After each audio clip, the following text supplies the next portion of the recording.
కైలాసవాసిని శివుడికి చిన్న బిడ్డను నేను పక్కంపేటలో బంగారు కన్నీరై బాయిలో వెలిసిన గొప్ప దేవతలు పుస్తెల్లతోటి చూడు వెండి అద్దాల నేడలతో కుటుంబో దీనిన బంగారు తల్లినే గొల్పల్లమ్మగా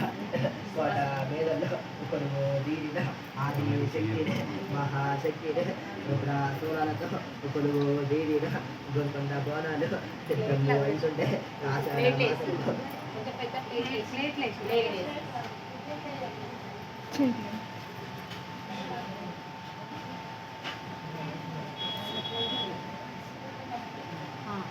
మొత్తం ఇక్కడ మధ్యలో ఇక్కడ మధ్యలో